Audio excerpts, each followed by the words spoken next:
Okay, seriously, don't hang up. Just bear with me for 30 seconds. I promise there is a point to this, and I will tie it into the new Black Bay Chrono with the blue dial. So today I got hands on with the new Tudor Black Bay 58 GMT. The Black Bay 58 GMT. The Tudor Black Bay 58 GMT connected on a different wavelength. This is their most exciting release, the brand new Tudor Black Bay 58 GMT. And today we're getting hands-on with the new Black Bay 58 GMT. The new Tudor Black Bay 58 GMT. Coke. Tudor slays at 2024 Watches and Wonders. Tudor wore the crown this year. Black Bay 58 GMT must be the best Tudor made so far. It was all the rave back in April when Tudor released it during the Watches and Wonders of 2024. And while I do think it's a cool addition, I just couldn't understand what all the hype was about. Personally, I think the monochrome is a much cooler watch, and at least I'm willing to admit that the reason why I love the monochrome so much is that it reminds me of a vintage Submariner, just with a much cooler bracelet. I personally would have found the hype to be a little bit more palatable had Tudor have just said, hey, look, you know that Rolex that you can't get your hands on? Well, here's an alternative. Well, now here we are 4 months later at the Geneva Watch Day, and Tudor drops the boutique edition Black Bay Chrono with the blue dial, and the hype train is back again. Now, before you go thinking that this video is me bashing Tudor, it is not. I love the brand, and honestly, I love this watch, especially with the new 5-link bracelet upgrade. By the way, speaking of the Geneva Watch Day, the coolest GMT ever produced, in my humble opinion, was just released there, and I am going to show it to you later on in this video, as well as announce the winner of the 3rd Seiko giveaway from the Seiko 5 and the rules for the 4th giveaway. I keep hearing all of these influencers talking about how bold Tudor has become over the last decade or so since the release of the Black Bay, and honestly, I keep wondering what the hell they're talking about. I don't think changing the dial color of a watch is bold, and I also don't think it's something that's new. Tudor has been repeating this exact same pattern for decades. Case in point, Tudor dropped the Oyster date reference 7033 in 1970. Don't quote me, but I believe there was about 3 variations of that watch. And what did they do? In 1971, here comes the blue dial. Again in 2010, Tudor dropped the Heritage model. What did they do 3 years later? Here comes the blue dial. Same pattern moves on to the Black Bay 58. The 58 releases in 2018. 2 years later, a blue dial. So again, I'm not hating on Tudor. I love Tudor. I just think that the hype is a little bit overboard. Taking a look at this watch, the hype really should have been around the fact that they added the 5-link bracelet with the T-fit clasp and got rid of that hideous riveted bracelet. Don't get me wrong, at 41 millimeters with a case thickness of 14.4 millimeters, I don't think this watch is for everyone. I don't think everyone could pull it off. I think it wears a little bit large for a 41 millimeter. Probably due to those badass screw down pushers that protrude from the side of it.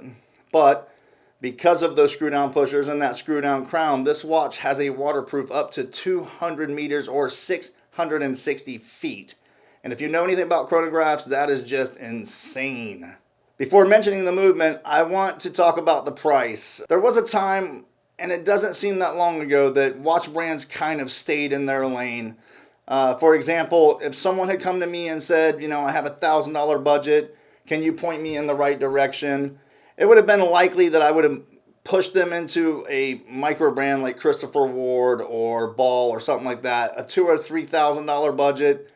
Look no further than Longines. If the person wanted a watch brand that other people would recognize, maybe Tag. Move to the high 3s, mid 4,000. Tudor pretty much dominated that market. 6K to 7K, undisputed champion in my opinion is Omega. Although Breitling does take a piece of that pie as well. 10K and up, now you're talking Rolex territory. But over the last few years, and I believe largely due to the BS that Rolex has pulled, it seems that most brands have been trying to dip their toes in everyone else's pond, you know what I mean? So, for example, Longines Spirit Flyback, $6,500. What? Breitling Chronomat, $9,500. What? Omega bumping up their new Speedmaster with the white dial to $8,000. Now Tudor pushing their chronograph to 6K.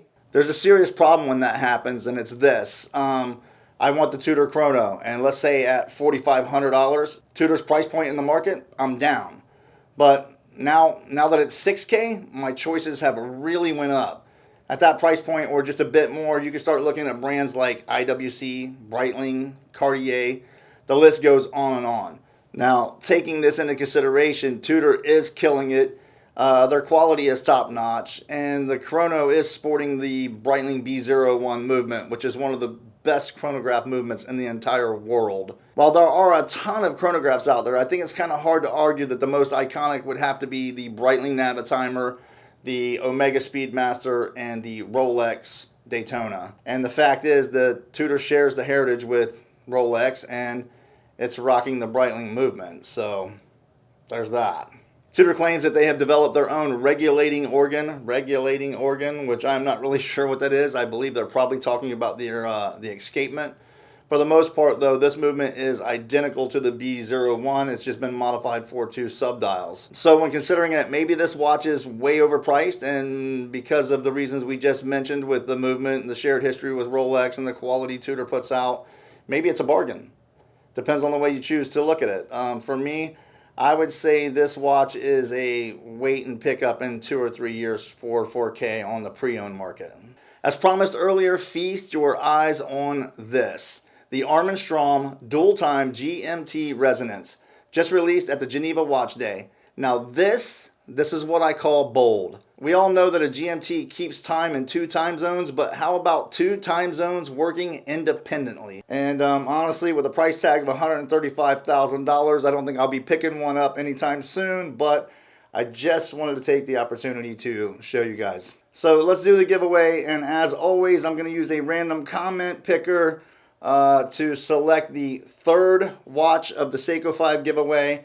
And for the rules on the 4th giveaway, all you have to do is like this video and leave a comment telling me which watch you would pick if you had a $6,000 budget. It can move up a little bit and it can move down a little bit, but it has to be one singular watch around the $6,000 range. All right, so here we go on the random comment picker, picking the 3rd winner, so you guys can see it happening. Hamilton Khaki Field Automatic with their Powermatic 80. That absolutely qualifies. The rules were to like the video and to name a watch that used one of the movements we discussed in the video. So there we go. And if you are still here, as always, I want to say thank you. I hope you will consider subscribing. If you're new to watches and you're not sure how a chronograph works and would like to, check out this video right here. I'm not sure which side it's going to be on, and I will see you in the next one.